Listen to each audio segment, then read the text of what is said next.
Bab 1065. Yul menghela napas dan menatap Kaisar, berpura-pura merasa kasihan yang mulia. Sebelum aku tiba, aku pikir ada begitu banyak orang yang berbakat dan bijaksana di dunia awan selatan.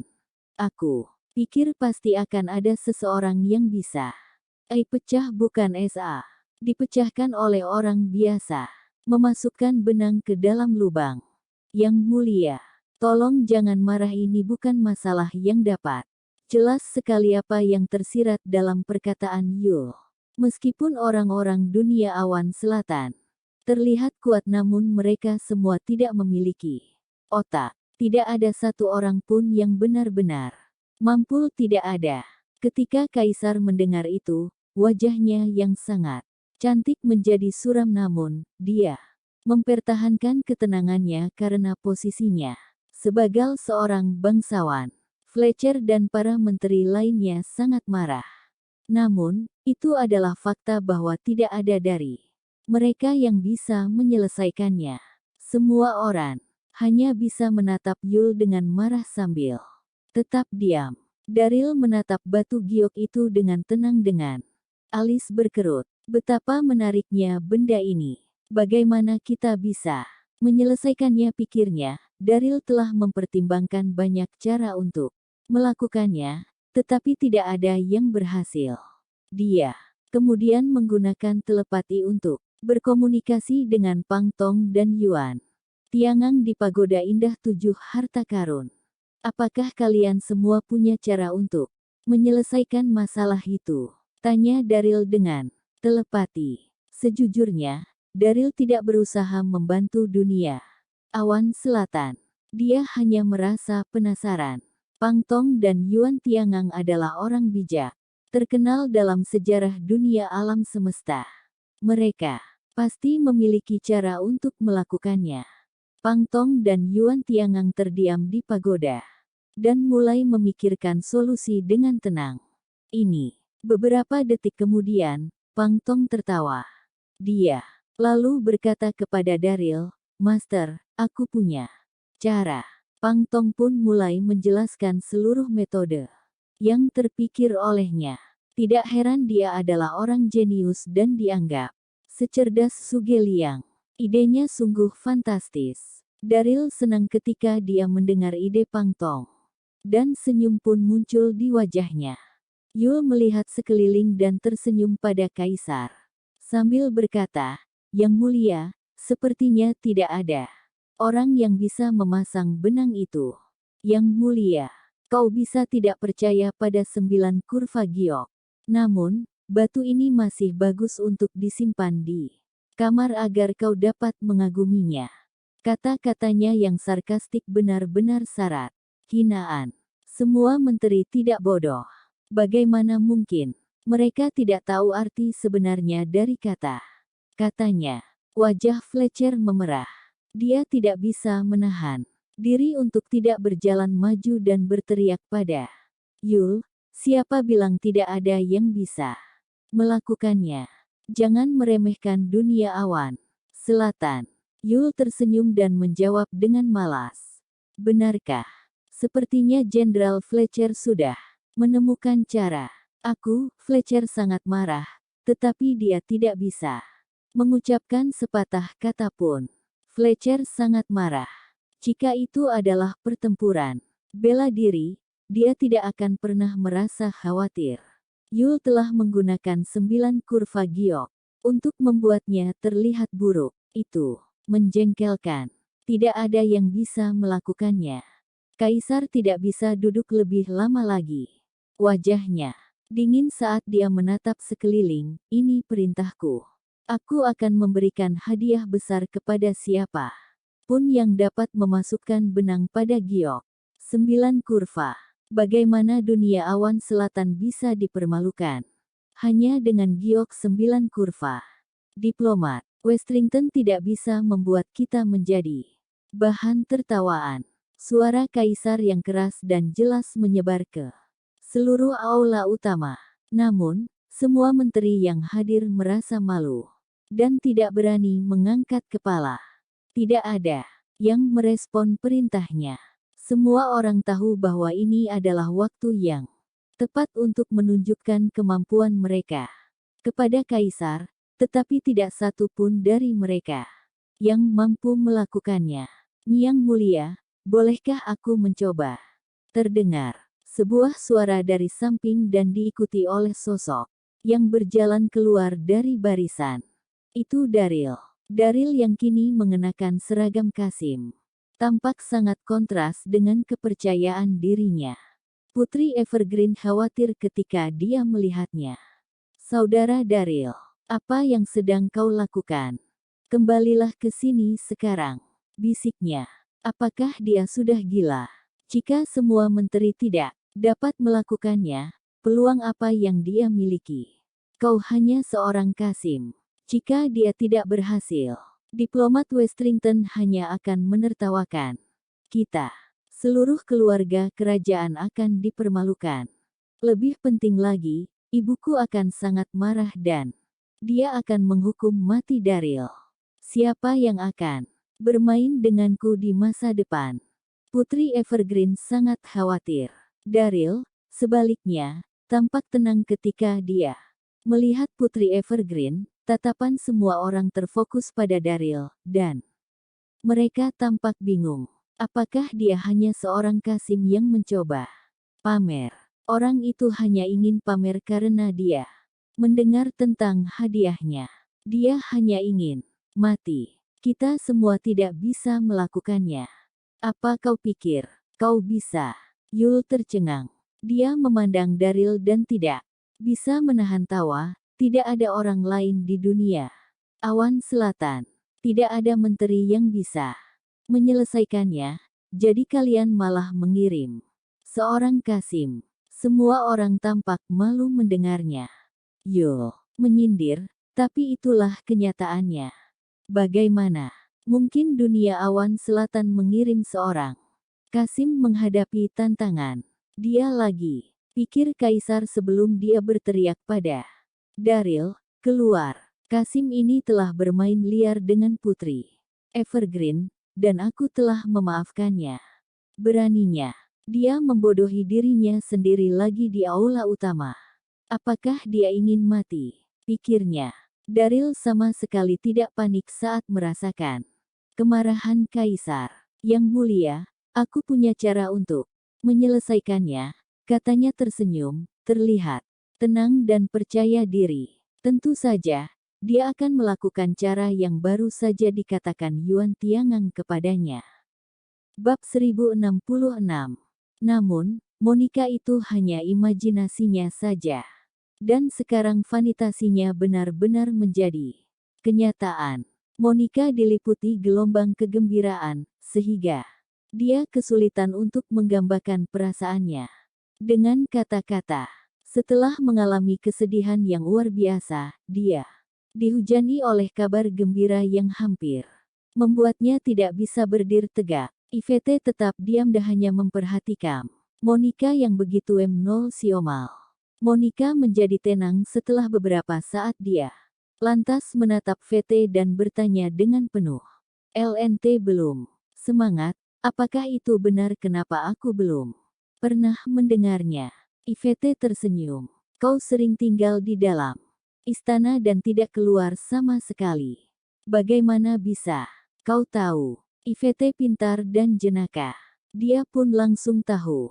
Lord Kenny pasti telah memblokir berita tersebut. Tentu saja Ivete tidak mengatakannya. Jantung Monica berdebar. Dia harus pergi ke tempat Daryl.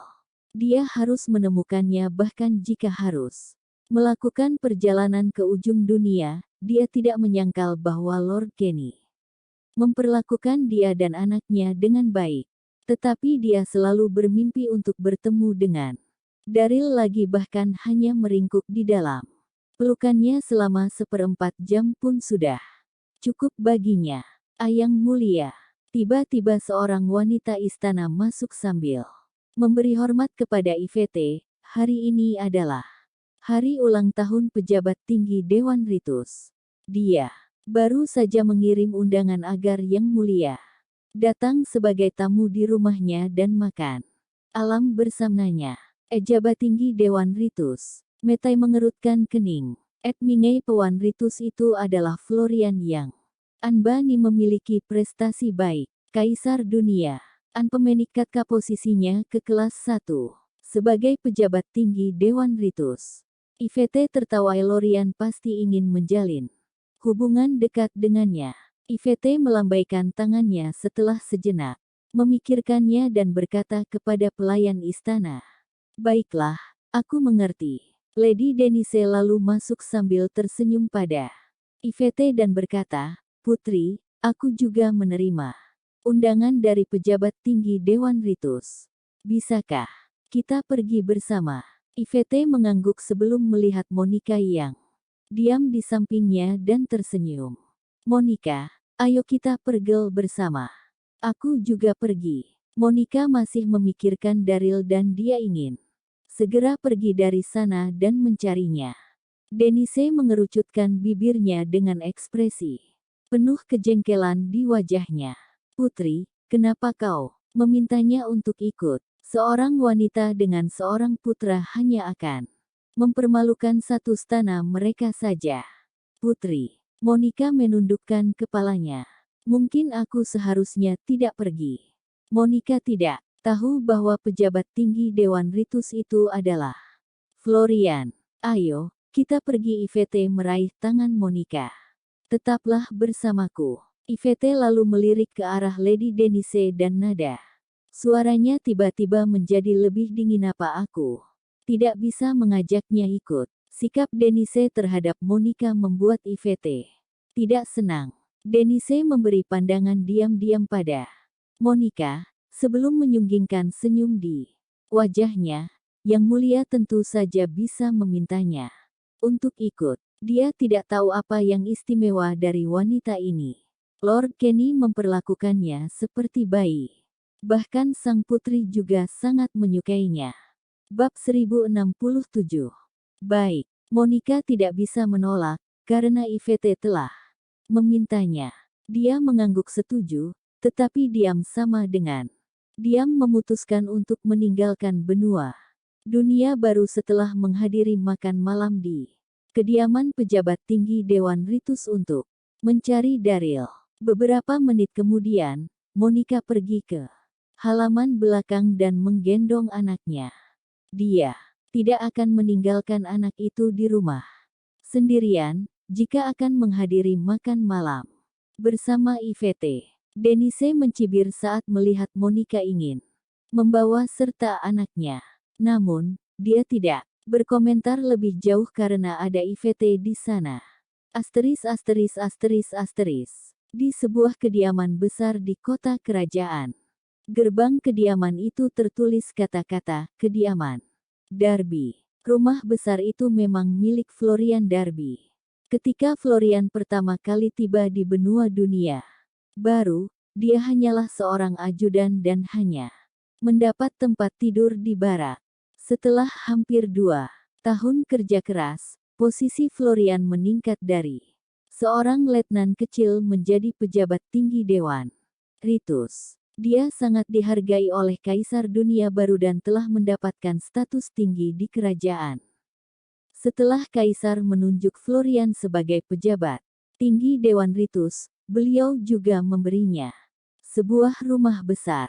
Rumah besar itu dibangun oleh keluarga kerajaan dan memiliki tata letak bagian dalam yang megah dan mengesankan. Tempat itu juga dilengkapi dengan taman belakang yang indah dan elegan. Hari itu adalah hari ulang tahun Florian. Dia pun mengundang rekan-rekannya untuk bergabung dalam perayaan satu tuh.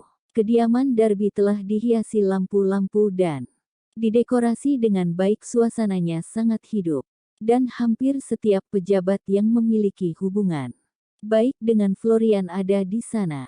Di pintu masuk aula, Florian berdiri di sana, mengenakan jubah satin hitam. Dia tersenyum ketika menyapa para tamu. Di sebelahnya Yumi tampak mengenakan rok panjang berwarna ungu yang memamerkan lekuk tubuhnya yang sempurna.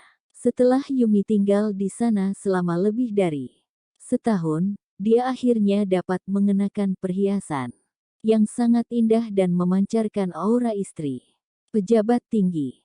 Florian juga sangat bersemangat. Banyak pejabat yang menjilatnya sejak dia menjadi pejabat tinggi Dewan Ritus. Dia merasa bangga karena hampir semua pejabat di benua dunia baru telah menghadiri perayaan ulang tahunnya. Sayang, aku tidak membohongimu, bukan?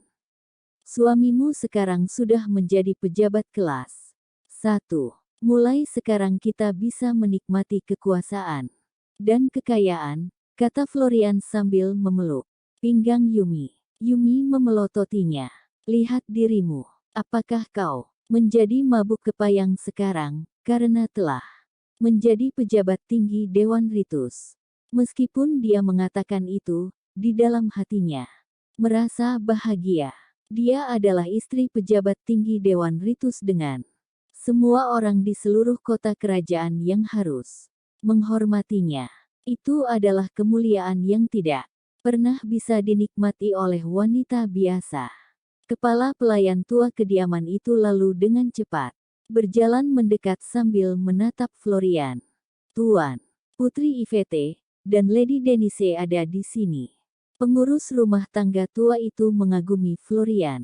Ketika dia mengatakan itu, pejabat tinggi Dewan Ritus memang memiliki status sosial yang tinggi. Bahkan sang putri pun turut diundang. Cepat sambut mereka, seru Florian sambil berjalan menuruni tangga dengan Yumi di belakangnya. Yvette adalah putri yang paling dicintai yang mulia. Dia harus datang dan menghadiri pestanya. Haha. Ketika pasangan itu tiba di gerbang, mereka melihat Yvette dan Denise perlahan mendekat sambil dikelilingi oleh beberapa pelayan. Florian berjalan cepat dan berlutut di atas lantai. Petik 2. Senang bertemu denganmu, Yang Mulia. Aku merasa terhormat kau bisa mengunjungi rumahku. Florian mengangkat kepalanya untuk melihat Yvette dan Denise saat dia mengatakan itu. Denise mengenakan gaun berwarna kuning yang memberikan tampilan menyegarkan. Namun, Yvette mengenakan rok panjang ketat yang memamerkan lekuk tubuhnya dan terlihat sangat memikat, membuat para pria tidak dapat mengalihkan pandangan darinya. Untuk beberapa saat, mata Florian melebar tetapi hanya melirik beberapa kali karena dia tidak berani terlalu lancang. Yumi senang bertemu Yang Mulia. Yumi berjalan mendekat dan sedikit membungkuk. Baiklah, baiklah. Yvette dengan santai melambaikan tangannya. Hari ini adalah hari ulang tahun Master Darby. Kau bisa menghilangkan formalitas. Bab 1068. Haha. Baiklah, Yang Mulia, silahkan masuk. Perjamuan ulang tahun akan segera dimulai. Florian tersenyum dan bangkit dari atas lantai. Tiba-tiba Florian terkejut. Tatapannya mendarat del. Suatu tempat di belakang Yvette. Itu Monica. Sial, kenapa wanita ini ada di sini? Monica membuat jantung Florian berdegup keras. Mereka sudah tidak bertemu selama lebih dari 2 tahun. Dia pikir wanita itu bahkan lebih cantik dari sebelumnya. Monica menggendong seorang anak dan terlihat lebih feminin dari sebelumnya. Yummel yang ada di samping Florian juga melihat Monica. Wajahnya langsung berubah. Yumi akan teringat Daryl setiap kali dia melihat Monica. Dia dipermalukan oleh Donoghue dengan segala cara karena Daryl. Dia disiksa siang dan malam. Yumi tidak akan pernah melupakan hari larinya. Ketika dia dipermalukan oleh Donoghue, dia tidak pernah memberitahu Florian tentang itu. Florian juga tidak pernah mengetahui bahwa istrinya telah disiksa dengan cara yang memalukan. Yumi tahu bahwa Donoghue menyiksanya karena Daryl. Yumi membenci Daryl. Dia sangat membencinya, sehingga menggertakkan giginya dengan pahit saat melihat Monica yang merupakan wanita Daryl. Pada saat yang bersamaan, Monica juga terpana. Ternyata, Florian adalah pejabat tinggi Dewan Ritus. Untuk sesaat perasaan Monica menjadi sangat rumit. Dia tidak akan datang ke sini jika dia tahu itu. Monica hanya ingin berbalik dan pergi detik itu juga. Namun, akan sangat memalukan bagi Ivete jika dia segera pergi. Untuk sementara, suasananya menjadi memalukan. Apa yang terjadi? Ivete berbicara untuk memecahkan kecanggungan. Tidak ada, hahaha. Florian adalah orang pertama yang bereaksi. Yang mulia, cepat dan silahkan masuk.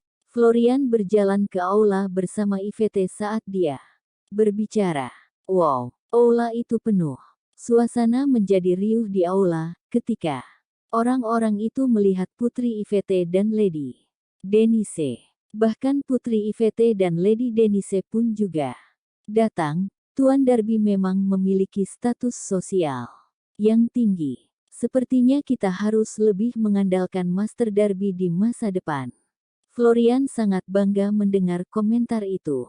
Dia merasa seperti sedang melayang di udara. Florian sudah merancang perjamuan itu dengan detil. Para tamu pria berkumpul di lobi depan dengan Florian sebagai tuan rumahnya. Sementara itu, para tamu wanita berada di aula belakang yang elegan dan dipandu oleh Yumi. Sang putri tidak mungkin makan malam dengan sekelompok pria. Di aula yang elegan, Yumi berdiri perlahan dan menatap Monica dengan senyum aneh saat para tamu wanita sudah duduk. Petik 2. Oh, nyonya, anakmu sudah besar. Yumi menatap Ambrose di sebelahnya sambil menyentuh kepalanya. Anak ini sangat imut, tapi sayang sekali dia anak haram. Wah, terdengar keributan di antara tamu setelah itu. Monica sudah hamil ketika Kaisar menjodohkannya dengan Lord Kenny. Semua orang tahu bahwa anak itu adalah anak Daryl yang berasal dari benua dunia alam semesta. Dunia. Lord Kenny sangat mencintai istrinya dan dia memerintahkan agar tidak ada yang membicarakan topik itu lagi. Semua orang pun hampir melupakannya dalam beberapa tahun terakhir. Hal tersebut pasti menimbulkan kontroversi setelah Yumi menyebutkannya lagi. Semua orang pun kini memperhatikan Ambrose. Ambrose berdiri di sana dengan wajah kecilnya yang tampak bingung. Meskipun dia masih muda, dia lebih sensitif daripada anak biasa. Matanya memerah dan dia hampir menangis ketika mendengar orang lain memanggilnya anak haram. Bab 1069. Monica sangat malu mendengar anaknya dihina. Seperti itu, dia bisa melihat bahwa Yumi sengaja melakukannya. Monica sontak ingin meninggalkan tempat itu. Yumi, Ivete yang tadinya diam kemudian merasa tidak tahan lagi. Ambrose sangat imut. Pikirkan kata-katamu lagi. Semua orang menjadi diam secara mendadak. Putri, maafkan aku. Aku bertingkah tidak pantas. Yumi buru-buru meminta maaf atas kesalahannya. Haha, hanya ada ledakan tawa ketika seorang pria agung berjalan tidak jauh. Pria itu tingginya sekitar 1,8 meter. Dia kokoh, kekar, dan juga tampan. Dia tidak lain adalah Sawyer, putra Lord Pingsi. Para wanita di sekitar Sawyer menutup mulut mereka dan terkikik seperti orang idiot ketika mereka melihat Sawyer. Sawyer langsung pergi mendekati Ivete sambil tersenyum lembut tanpa melihat sekelilingnya. Yang mulia, sungguh suatu kebetulan bagi kita untuk bertemu lagi. Meskipun Ivete menolak untuk menikah dengannya di depan ratusan pejabat sipil dan militer 2 hari lalu di aula istana, Yang Mulia telah menetapkan pernikahan bagi mereka. Sebagai pendamping anggota kerajaan, Sawyer harus mengambil inisiatif dan mendekati sang putri. Ivete bahkan tidak memandang Sawyer dan berkata dengan dingin, apakah ada yang bisa aku lakukan untukmu? Ete mengerutkan kening saat dia mengatakan, kenapa Sawyer ada di sini? Seandainya dia tahu bahwa Sawyer ada di sini, dia tidak akan menghadiri ayaan ulang tahun ini. Tidak ada yang khusus. Sawyer tersenyum. Canggung sambil mengeluarkan sebuah kotak kecil. Yang indah yang mulia, aku meminta seseorang untuk menembelikan ini dari benua dunia alam semesta. Aku harap kau akan menyukainya. Sawyer lalu membuka kotak itu. Wah, semua mata wanita muda di sekitarnya melebar dan mereka merasa begitu iri hingga tak dapat berkata apa-apa. Dia memang pria pendamping pilihan yang mulia. Kaisar. Dia sangat tampan dan perhatian. Hanya seorang putri yang layak untuk pria yang begitu baik. Di dalam kotak itu ada sebuah kalung berlian. Setiap berlian di atasnya bersinar terang. Tidak ada gadis yang tidak akan tersentuh oleh hadiah seperti itu. Yvette melihat sekeliling tanpa sadar dan bertanya, apa tujuan kamu memberiku kalung itu? Kalung itu memang benar-benar cantik. Sawyer tersenyum kecil, itu hanya hadiah kecil. Yang tidak berarti apa-apa, aku harap yang mulia akan menyukainya. Monica mengerutkan bibirnya menjadi senyuman. Begitu Sawyer selesai berbicara, Yvette lalu bertanya dengan heran, Monica, kenapa kau tertawa? Putri Monica mencondongkan tubuh dan berbisik, Putri, meskipun kau pernah tinggal di benua dunia alam semesta, kau mungkin tidak tahu. Kebiasaan kami di benua dunia alam semesta, pria akan memberikan kalung dan cincin kepada wanita sebagai tanda cinta mereka. Tampaknya Sawyer sangat tertarik padamu. Apa? Tanda cinta? Wajah Yvette memerah karena malu dan marah. Brak. Yvette menjatuhkan kotak itu dan melambai pada Sawyer. Siapa yang menyuruhmu memberikan kalung itu? Keluar dan jangan ganggu aku lagi. Yvette memasang ekspresi jijik ketika dia mengatakan itu. Dia tidak punya perasaan apa-apa pada Sawyer. Apa yang akan dia lakukan dengan hidupnya jika menikah dengannya? Sawyer sangat malu. Setelah menghela napas panjang, dia mengambil kalung itu dan berlutut pada Yvette. Aku permisi dulu. Sawyer kemudian berdiri sebelum berbalik dan pergi. Saat dia berbalik, ekspresi Sawyer berkedip. Saat senyum muncul di sudut mulutnya. Sang putri memiliki kepribadian yang cukup baik. Sikap Yvette menarik perhatian Sawyer. Suatu hari, kau akan menjadi milikku. Betapa mengasyikkannya jika aku dapat menaklukkan wanita seperti itu. Setelah Sawyer pergi, para tamu wanita mulai berpesta. Yvette awalnya berada dalam suasana hati yang baik, tetapi kini suasana hatinya telah terpengaruh. Setelah melihat Sawyer, Yumi ingin memanfaatkan jamuan makan untuk menjilat Yvette. Namun, sulit baginya untuk melakukannya ketika Yvette sedang merasa kesal. Yumi pun sebenarnya sudah mempersiapkan diri dengan baik. Perjamuan ini adalah kesempatan yang baik untuk membangun jaringan, tetapi dia tidak memiliki kesempatan itu dengan Yvette. Dia pun kemudian mengalihkan perhatiannya pada Lady Denise. Meskipun Lady Denise tidak memiliki status sosial yang tinggi seperti Yvette, dia tetaplah istri pertama Lord Kenny. Setelah menjalin hubungan yang baik dengannya, Yumi akan mendapatkan peluang baru. Lady Denise.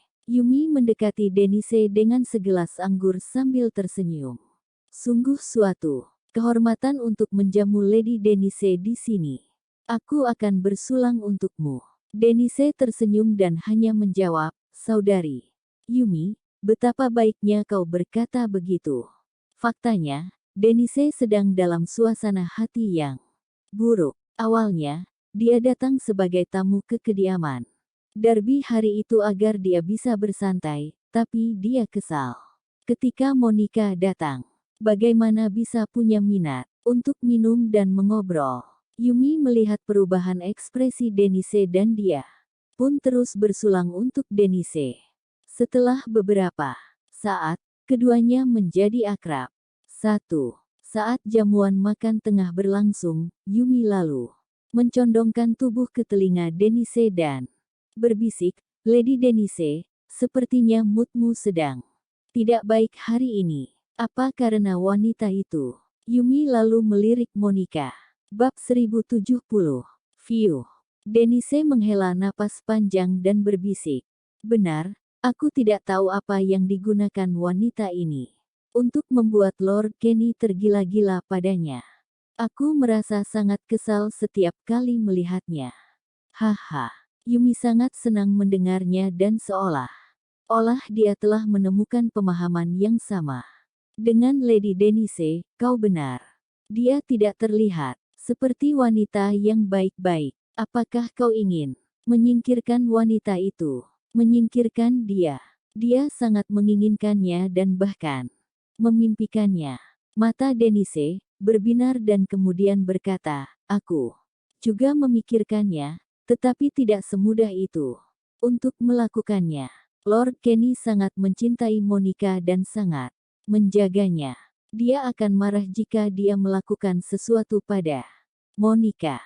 Yumi tersenyum melihat perhatian Denise dan berkata dengan suara rendah, "Aku punya rencana. Aku akan membantumu membuatnya mabuk. Setelah kembali ke istana, kau harus mengatur agar seorang pelayan berada di tempat tidurnya. Kemudian bawa orang ke kamarnya dan menangkap mereka dalam keadaan sedang tidur bersama. Sehingga dia tidak akan dapat membela diri. Lord Kenny tidak akan mau berada di sisinya lagi setelah itu, karena tidak ada pria yang sudi bersama dengan wanita yang sudah ternoda." Yumi memasang ekspresi mengancam di wajahnya saat dia menyarankan itu. "Daryl, aku telah dipermalukan oleh Donoghue karenamu. Jadi, aku akan membuat wanitamu menderita." Itu ide yang hebat. Mata Denise berbinar dan dia merasa sangat gembira. Ide itu terdengar sangat luar biasa. Denise sama jahatnya dengan Yumi dan dia sangat senang mendengar rencananya. Segera setelah mereka mencapai kesepakatan, Yumi berjalan ke arah Monica. Yumi pun meminta maaf. "Lady, aku telah salah berkata tentang anak itu. Biarkan aku memberikan segelas anggur untukmu sebagai permintaan maaf." Yumi kemudian mengosongkan gelasnya sebelum mengisi kembali gelas Monica. Monica memaksakan senyum dan ragu-ragu. "Aku tidak bisa minum." Monica tidak berbohong. Dia benar-benar tidak dapat minum sama sekali selama masa jabatannya sebagai Madam Grandmaster Heaven. Dia adalah orang pertama yang pergi setiap kali ada perjamuan besar. Denise yang berada di sebelahnya pun mengungkapkan ketidaksenangannya. "Bagaimana bisa kau menolak ketika seseorang menuangkan anggur untukmu?" Kata-katanya dipenuhi dengan kepahitan. "Baiklah." Monica tidak punya pilihan, jadi dia mengambil gelas dan minum semuanya. Setelah itu, Yumi mengisi kembali gelasnya dan berkata sambil tersenyum, "Lady, kita berdua berasal dari benua dunia alam semesta dan bisa dianggap sebagai saudara. Mari kita bersulang segelas lagi." Haruskah dia minum segelas lagi? Dia akan mabuk jika dia melakukannya. Monica enggan, tapi tidak bisa menolak Yumi. Setelah itu, Monica menoleh ke arah Yvette untuk meminta bantuan menyelamatkannya dari situasi tersebut. Namun, Yvette telah dibuat marah oleh Sawyer. Dia pun tampak linglung dan tidak merasakan tatapan Monica sama sekali. Di bawah rencana Yumi dan Denise yang dijalankan dengan baik, Monica minum banyak alkohol dan dia menjadi mabuk. Kenapa dia minum begitu banyak? Yvette memulihkan kesadarannya dan melihat Monica bersandar di meja setelah minum terlalu banyak alkohol. Dia pun segera bertanya kepada orang-orang di sekitar mereka apa yang terjadi. Mungkin dia sedang dalam suasana hati yang baik hari ini, jawab Denise cepat. Denise dan Yumi saling memandang dan tertawa diam-diam. Oh, mungkin karena dia senang mengetahui bahwa Daryl tidak mati, jadi dia minum cukup banyak. Yvette mengangguk tanpa merasa curiga terhadap apapun dan melambaikan tangannya pada pelayan. Itu. Bawa dia kembali ke istana. Baik, Denise berbicara cepat dan memberi isyarat kepada pelayan di sampingnya. Cepat, bawa Lady Monica kembali ke istana. Beberapa pelayan segera membawa Monica kembali ke istana Guangping.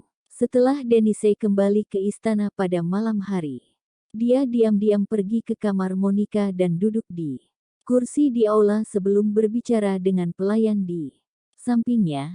Pergi dan carikan aku seorang pria di istana. Pelayan itu adalah orang kepercayaan setia Denise. Dia pun segera bereaksi setelah menerima perintah Denise dan bergegas memanggil seorang pria. Di kamar, Monica mabuk dan tertidur lelap. Sementara Denise berdiri di samping tempat tidurnya dengan senyum di wajahnya. Kau wanita jalang yang telah merampas semua cinta Lord Kenny dariku. Tunggulah sampai kau keluar dari istana. Aku akan menghancurkanmu malam ini. Setelah sekitar setengah dupa waktu, pintu kamar didorong terbuka dan seorang pria paruh baya bertubuh kurus dibawa masuk. Dia adalah seorang pria pemalu yang mengenakan kain karung. Dia adalah Lan Maxwell. Ian adalah pria pemalu dan lemah yang merawat kuda Lord Kenny di istana dan telah bekerja dengan rajin selama lebih dari 10 tahun. Denise melambaikan tangannya dan memberi isyarat kepada semua pelayan di aula untuk mundur. Dia menatap Lan dengan senyum jahat di sudut mulutnya. Ian, kau telah berada di istana selama bertahun-tahun dan bekerja sangat keras. Kau belum menikah dan tidak memiliki anak sendiri. Hari ini aku akan menghadiahimu sebuah kenikmatan menjadi seorang manusia. Bab 1071. Kenikmatan sebagai seorang manusia. Lan sedikit terpana mendengar kata-kata itu dan dia pun bertanya dengan wajah bingung, Nona Denise, sungguh suatu kehormatan bagiku untuk dihargai dan merawat kuda-kuda Lord Kenny. Aku pun tidak berani meminta apapun selama sisa hidupku. Tapi, aku khawatir aku tidak mengerti kata Lady Denise. Saat berbicara, dia diam-diam bertanya-tanya. Dalam hatinya, Lady Denise biasanya bersikap jahat. Apa yang terjadi hari ini? Denise pun lantas mendengus melihat betapa patuhnya pria itu dan kemudian berkata dengan dingin, aku ingin memberimu seorang wanita cantik, apakah kau tidak bahagia? Seorang wanita cantik. Ian akhirnya mengerti katanya. Dia sangat gembira dan dia menjawab dengan cepat, aku berterima kasih kepada Lady Denise atas kemurahan hatimu. Ian benar-benar tidak pernah menghabiskan waktu bersama seorang wanita karena kepribadiannya yang pemalu. Dia lalu menjawab sambil memindai sekelilingnya. Selain Lady Denise, satu-satunya orang lain di sana adalah Monica Vaughn. Kedua wanita itu adalah wanita Lord Kenny Brett, di mana wanita cantik yang disebutkan Lady Denise. Denise tersenyum melihat wajah Lan yang tampak penasaran dan berkata, wanita cantik itu sedang berbaring di tempat tidur. Kau dapat segera menikmatinya. Apa? Monica Vaughn adalah wanita cantik yang dimaksudkan Lady Denise. Seketika, wajah Ian memutih. Bro, detik berikutnya, Ian gemetar dan dia pun berlutut. Lady Denise, dia Lady Monica. Bahkan jika aku berani, aku juga tidak akan melakukan apa-apa terhadapnya. Lelucon apa ini? Monica mungkin tidak memiliki status di istana Guangping, tapi dia tetaplah wanita. Lord Kenny Brett menyentuh wanita Lord Kenny Brett sama saja dengan meminta hukuman mati. Lady, wajah Denise menjadi suram, bagaimana mungkin? Wanita biadab ini pantas disebut Lady. Lan, kau berani menolak hadiah pemberianku. Aku. Ian merasa ketakutan setengah mati. Dia Berkeringat deras dan tergagap, aku benar. Enar tidak berani. Jika Lord Kenny Brett tahu dia akan memenggal kepalaku. Denise mengerutkan kening dalam dan sangat marah.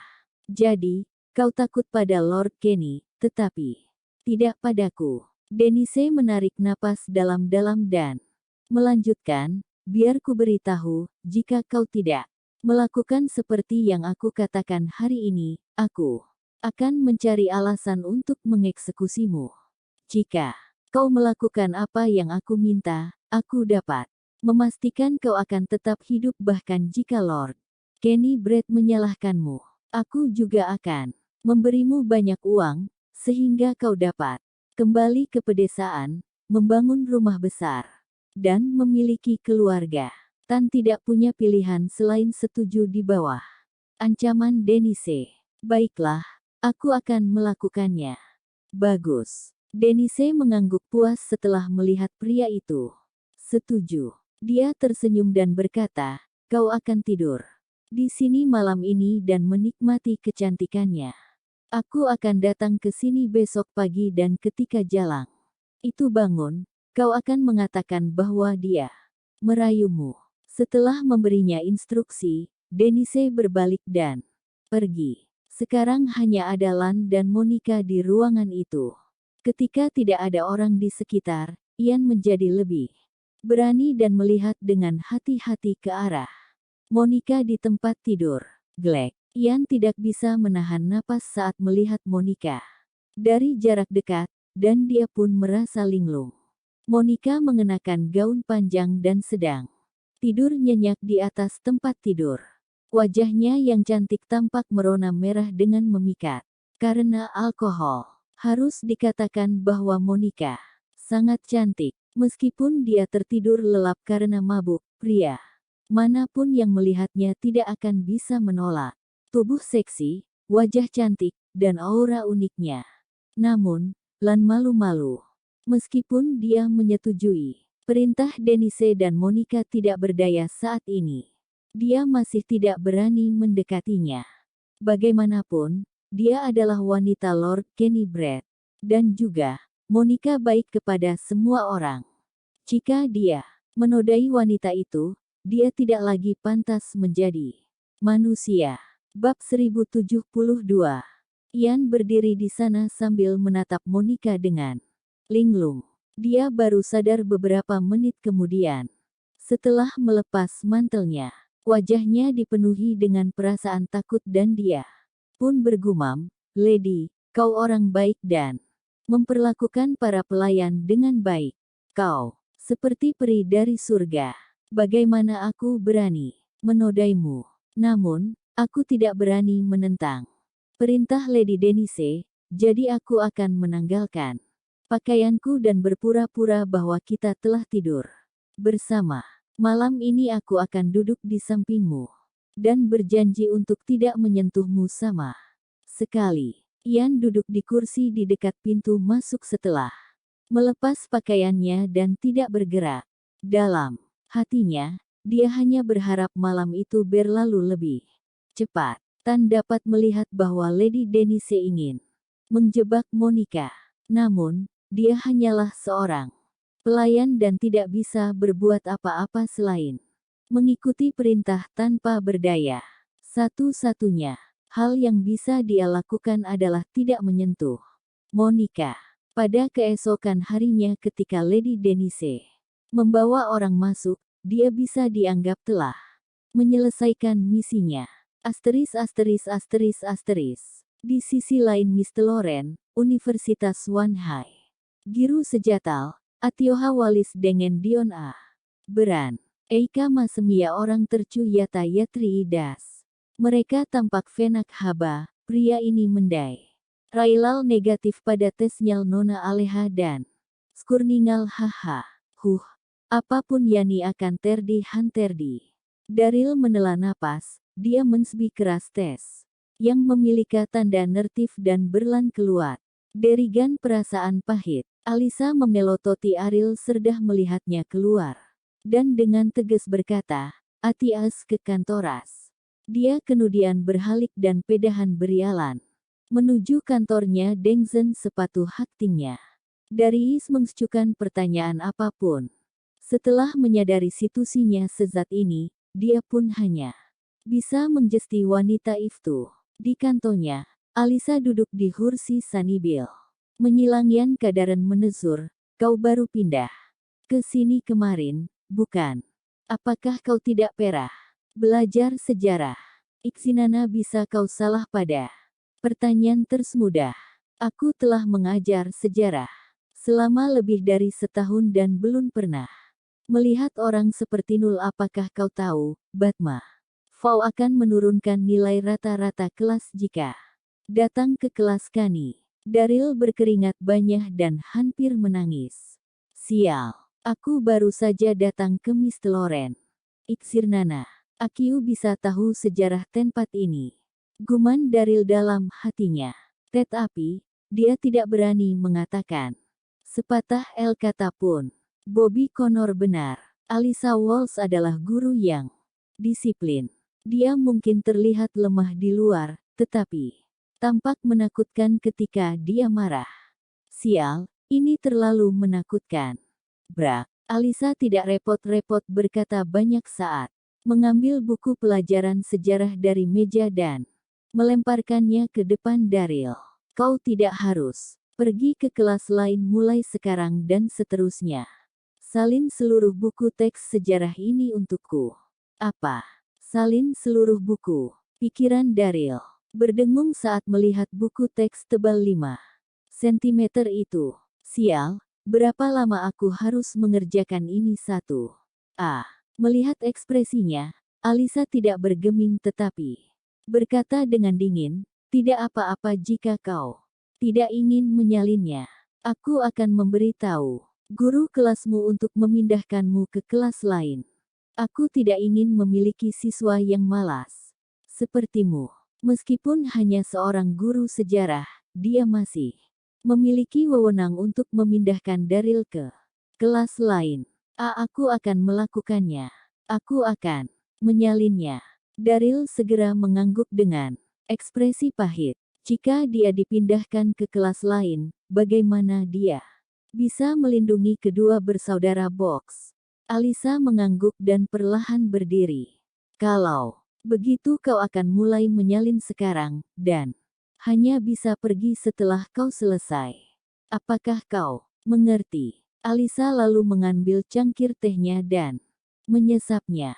Ya, gumam Daril.